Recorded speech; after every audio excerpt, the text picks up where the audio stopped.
प्रभु यीशु मसीह के पाक और सच्चे नाम में पिता परमेश्वर यहोवा की महिमा हो और आप सभी मित्रों को मसीह यीशु में शादर शालोम। प्रिय मित्रों, आज भी परमेश्वर के महान अनुग्रह से परमेश्वर के वचन से एक विशेष विषय पर वचन लेकर परमेश्वर की ओर से मैं आप लोगों के सन्मुख आया हूँ। और ये पाया जाता है लूका 21 अध्याय और उसके 29 से लेकर 33 वचन तक। इसमें ये लिखा है, उसने उनसे एक दृष्टांत भी कहा, अंजीर के पेड़ और सब पेड़ों को देखो, ज्यों ही उनमें कोपलें निकलती है तो तुम देखकर आप ही जान लेते हो कि ग्रीष्म काल निकट है। इस रीति से जब तुम ये बातें होते देखो तब जान लो कि परमेश्वर का राज्य निकट है। मैं तुमसे सच कहता हूँ कि जब तक ये सब बातें न होले तब तक इस युग का कदापि अंत न होगा। आकाश और पृथ्वी टल जाएंगे परंतु मेरी बातें कभी न टलेंगे। हालेलुया। परमेश्वर अपने वचन के पढ़े जाने और सुने जाने पर बड़ी आशीष दे। हालेलुया।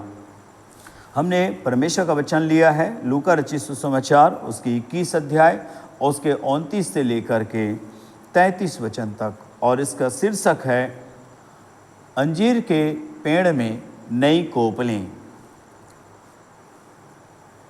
लूका प्रभु यीशु मसीह के 12 शिष्यों में इसका वर्णन नहीं है, परंतु यह प्रेरित है क्योंकि यह प्रभु यीशु मसीह के बपतिस्मा से लेकर प्रभु यीशु मसीह के स्वर्गारोहण तक प्रभु यीशु मसीह के साथ था और प्रभु यीशु के चेलों के साथ सेवकाई में सहभागी था। इसलिए प्रेरित लूका इसे हम कह सकते हैं। और इसने प्रभु यीशु मसीह पर सुसमाचार को लिखा, इसलिए इस व्यक्ति का विशेष महत्व है। हम परमेश्वर के वचन पर ध्यान करते हैं। उसने उनसे एक दृष्टांत भी कहा, अंजीर के पेड़ और सब पेड़ों को देखो। अंजीर के पेड़ को जब हम देखते हैं तो प्राप्त करते हैं कि अंजीर का जो पेड़ है वो पर्णपाती वन है, अर्थात पतझड़ वन है। जब शीत ऋतु आता है तब यह अंजीर का पेड़ पूरी रीति से पतझड़ हो जाता है, उसकी सारी टहनियाँ दिखाई देने लगती हैं, उसकी सारी शाखाएं दिखने लगती हैं क्योंकि वो पत्ता रहित हो जाता है। लेकिन जैसे ही बसंत ऋतु आता है, गर्मी की ऋतु दस्तक देता है, गर्मी की शुरुआत होती है, उसमें नई कोपलें निकलने लगती है और वह नए कोमल डालियों से, नए पत्तों से वो पेड़ पूरी रीति से भर जाता है। बसंत ऋतु के समय में जब इस अंजीर के पेड़ में नए पत्ते, नए कोपलें निकलने लगती हैं, नए कोमल डालियां निकलने लगती है, तो अंजीर के पेड़ को देखकर अंजीर के पेड़ के देखने वाले लोग इस बात को जान जाते हैं कि अब ग्रीष्म काल निकट आ गया है। ग्रीष्म काल निकट आ गया है, इस बात को जान जाते हैं। इसी प्रकार जितने भी प्रकार के पर्णपाती वन हैं, जैसे भारत देश में हम पलाश या परसा के वृक्ष को देख सकते हैं, हम अप्रैल फूल वाले पेड़ को, जिसे गुलमोहर कहते हैं बोलचाल की भाषा में, उसे हम देख सकते हैं। तो इस प्रकार से हम इस प्रकार के पौधों को देख सकते हैं, पेड़ों को देख सकते हैं जो पर्णपाती हैं, जो शीत ऋतु में अपने पत्तों को गिरा देते हैं, लेकिन बसंत ऋतु में वे नए पत्ते निकालते हैं, नए कोमल डालियाँ निकलती हैं। इस प्रकार से हम देखते हैं और वो गर्मी की ऋतु का, उसके आगमन का संकेत देने वाले या संदेश देने वाले ठहरते हैं। इस रीति से जब तुम ये होते देखो, तो ये अंजीर का पेड़ कौन है जिनने पतझड़ में अपना पत्ता गिरा दिया था, फिर इसमें नई कोपलें आना। आइए हम इस बात पर प्रभु यीशु मसीह के संदेश पर मनन करते हैं। लूका रचित सुसमाचार उसके 19 अध्याय उसके 41 वचन से लेकर 44 वचन में ऐसा यरूशलेम अर्थात इज़राइल के लिए लिखा हुआ है। जब वह निकट आया तो यरूशलेम को देखकर उस पर रोया। प्रभु यीशु मसीह यरूशलेम को देखा और उस पर रोया और कहा, क्या ही भला होता कि तू ही इन्हीं दिनों में कुशल की बातें जानता, परंतु वे अब तेरी आंखों से छिप गई हैं, तुझसे छिप गई हैं, तेरी आंखों से छिप गई हैं। तो कि वे दिन तुझ पर आएंगे कि तेरे बैरी मोर्चा बांधकर तुझे घेर लेंगे और चारों ओर से तुझे दबाएंगे और तुझे और तेरे बालकों को जो तुझ में है मिट्टी में मिलाएंगे और तुझ में पत्थर पर पत्थर भी न छोड़ेंगे, क्योंकि तूने उस अवसर को जो तुझ पर कृपा दृष्टि की गई न पहचाना। परमेश्वर के अनुग्रह के अनुसार, परमेश्वर के वचन के अनुसार जब मसीह इस संसार में भेजा गया और यरूशलेम में, इज़राइल में मसीह रहा, चला फिरा, उपदेश किया, चमत्कार के कार्यों को किया, तो परमेश्वर की ओर से ये अवसर था यहूदियों इज़राइलियों के लिए कि वे यीशु ही मसीहा है ऐसा वे पहचान जाते, जान जाते और वे मसीहा को स्वीकार कर लेते और उसके पीछे हो लेते। वे बलिदान से परमेश्वर की आराधना बंद करके मसीह के द्वारा परमेश्वर की आराधना करने लग जाते। परमेश्वर के भय और आज्ञा में, परमेश्वर की करुणा पर भरोसा रख के मसीह पर विश्वास करके जीवन जीने लग जाते। परमेश्वर की ओर से ऐसा अवसर यहूदियों इज़राइलियों के लिए था, लेकिन यहूदियों और इज़राइलियों ने उस अवसर को खो दिया और कुशल की बातें उनके सामने से दूर हो गई। और प्रभु यीशु मसीह ने यरूशलेम अर्थात इज़राइल के भविष्य को देखकर बताया, उन्हें श्राप नहीं दिया, उनके लिए गलत भविष्यवाणी प्रभु ने नहीं की, उनके आने वाले भविष्य को देख करके बताया कि कुशल की बातें तेरी आंखों से अब छुप गई हैं, अब तेरे दुश्मन तुझे चारों ओर से घेर लेंगे और तेरे बाल बच्चों को मिट्टी में मिलाएंगे और तुझे ढा देंगे। 30 एडी में प्रभु यीशु मसीह ने यह प्रोफेसी किया था और 70 एडी में सम्राट टाइटस ने, जो रोमन सम्राट था, वो इज़राइल पर आक्रमण कर दिया, क्योंकि यहूदी इज़राइली लोग रोमन साम्राज्य की अधीनता तोड़ दिए थे, रोमन साम्राज्य के साथ विद्रोह कर दिए थे। इसलिए सम्राट टाइटस ने रोमी सेना को लेकर, वो बहुत बड़ी सेना लेकर वो यरूशलेम पर आक्रमण कर दिया, यहूदियों इज़राइलियों पर आक्रमण कर दिया और ऐसा हुआ कि परमेश्वर के मंदिर को उसने ढा दिया और इज़राइल को, यरूशलेम को उन्होंने उजाड़ कर दिया। और इतना विवश किया गया यहूदियों इज़राइलियों को कि वे यहूदी इज़राइली लोग यरूशलेम को, इज़राइल को छोड़कर दुनिया के सब देशों में बिखर गए और बहुत सारे यहूदी लाखों की संख्या में मारे भी गए। इस प्रकार से परमेश्वर का जो वचन है वो पूरा हो गया। अंजीर के जो पेड़ है वो पत्ते गिरा दिए, ऐसा लगने लगा कि अब ये पेड़ पूरी रीति से मर गया है, अब ये कभी नहीं उग पाएगा, ये पुनर्जीवित नहीं हो पाएगा, ये पूरी रीति से मिट गया है, सूख गया है, ऐसा फीलिंग होने लगा। इज़राइल अब मिट गया है, अब इसका अस्तित्व तो कभी भी पुनर्स्थापित नहीं हो पाएगा, ऐसा स्थिति निर्मित हो गई पूरी दुनिया में। परंतु हम इस बात को जानते हैं, रोमन साम्राज्य के बाद इस संसार में और कई साम्राज्य उदय होने की कोशिश किया, जैसे नेपोलियन बोनापार्ट ने फ्रांस को दुनिया में फैलाने की कोशिश किया, लेकिन नहीं हो पाया। अमेरिका भी दुनिया में शासन नहीं कर पाया, जर्मनी भी दुनिया में शासन नहीं कर पाया, परंतु इंग्लैंड अर्थात यूनाइटेड किंगडम, ब्रिटेन, वो पूरे संसार में राज्य करने की कोशिश किया और पैलेस्टाइन भी और दुनिया के बहुत सारे देश यूनाइटेड किंगडम के अधीन हो गए थे।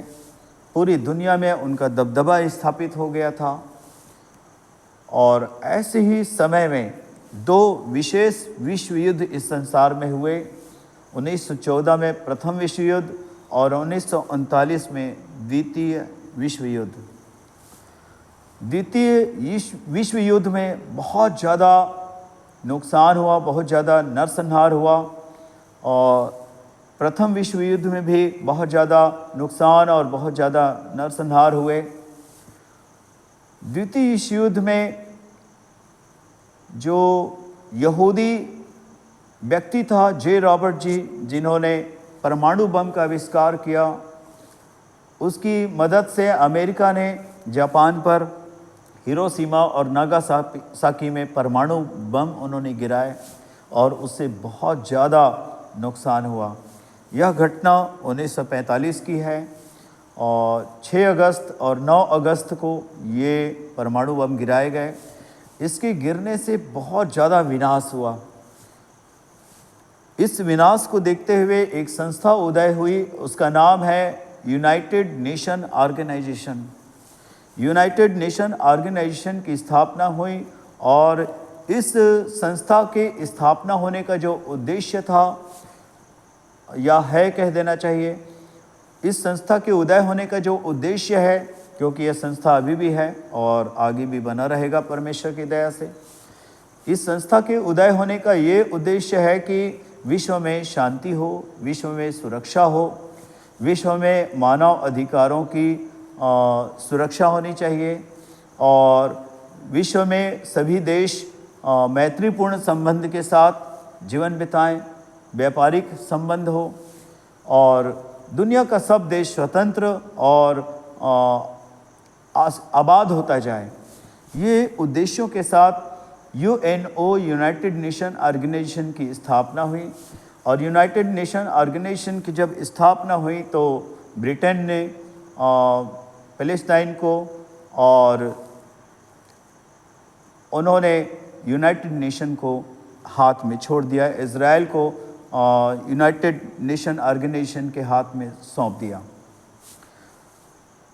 जब ये बात हुई कि यहूदियों को उनका देश लौटाना है तभी उनकी भलाई होगी, किसी भी देश में यहूदी लोगों को रखने से बाद में उस देश के लोग उनके दुश्मन हो जाते हैं, यही इतिहास बताता है।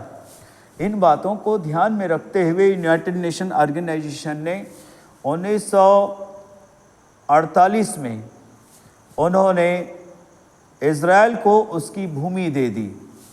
इज़राइल की सारी भूमि पड़ोसी देशों के कब्जे में था। इज़राइल का एक हिस्सा जो डेजर्ट है, रेगिस्तान है, सिर्फ वही हिस्सा खाली था और यहूदी इज़राइली उसमें जाकर बसते हैं और 1948 में इज़राइल की स्थापना होती है। अर्थात 1947 में यहूदी इज़राइली रेगिस्तान में इज़राइल के जाकर बसते हैं और यह बात पड़ोसी देशों को बिल्कुल पसंद नहीं आता और वे सब के सब मिलकर यहूदियों और इज़राइलियों पर आक्रमण कर देते हैं और वह युद्ध लगभग 1 साल तक चलता है और 1 साल के बाद यहूदी इज़राइली विजय को प्राप्त कर लेते हैं। 1948 में इज़राइल पुनः अस्तित्व में आ गया। 1948 के बाद जितने बार यहूदियों और इज़राइलियों से पड़ोसी देशों ने युद्ध किया, उतने बार उनकी सीमा बढ़ी है और परमेश्वर की दया से यहूदी और इज़राइली अपने देश में वापस लौट गए हैं। लगभग 40% यहूदी इज़राइली अपने देश में रहते हैं, 60% अभी भी दुनिया के सब देशों में बिखरे हुए हैं और यहूदी हमेशा अपने देश की ओर लौटते जा रहे हैं क्योंकि परमेश्वर उनको इकट्ठा कर रहे हैं। यहूदी और इज़राइली अपने देश में लगभग 40% से ज़्यादा लोग वहाँ रहते हैं और इज़राइल की पुनः स्थापना हो गई। इज़राइल की पुनः स्थापना हो गई और यही वो वचन परमेश्वर का पूरा होता है कि ज्यों ही उनमें कोपलें निकलती है तो तुम देखकर आप ही जान लेते हो कि ग्रीष्म काल निकट आ गया है। यरूशलेम की फिर से स्थापना हो गई है, इज़राइल की फिर से स्थापना हो गई है 1948 में और उसमें नई नई कोपलें निकल रही है, नए पत्ते निकल रहे हैं और उसमें फूल और फल रहा है।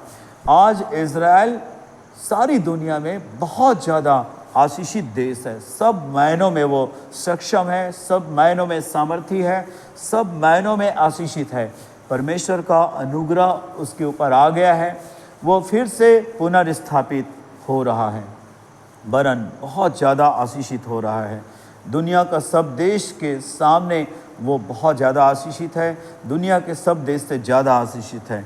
इस प्रकार से हम इज़राइल को देखते हैं। प्रभु यीशु मसीह ने कहा कि ये बातें होते देखो तब तुम जान जाना कि परमेश्वर का राज्य निकट है। मैं तुमसे सच कहता हूँ, जब तक ये सब बातें न हो ले तब तक इस युग का अंत नहीं होगा। बाइबल में लगभग 7 युग हैं, दूतों का युग, विवेक युग, व्यवस्था का युग, अनुग्रह का युग, 7 वर्ष के महाक्लेश काल का युग, 1000 वर्ष के राज्य का युग, फिर नई आकाश नई पृथ्वी में अनंत काल। इस प्रकार से 7 युगों का वर्णन बाइबल हमको बताती है। और ये जो युग अभी चल रहा है वो अनुग्रह का युग है। और इस युग के अंत में इज़राइल पुनर्स्थापित हो जाएगा, इज़राइल आशीषित हो जाएगा। यह बात परमेश्वर की ओर से निर्धारित थी और यह बात हो चुका है।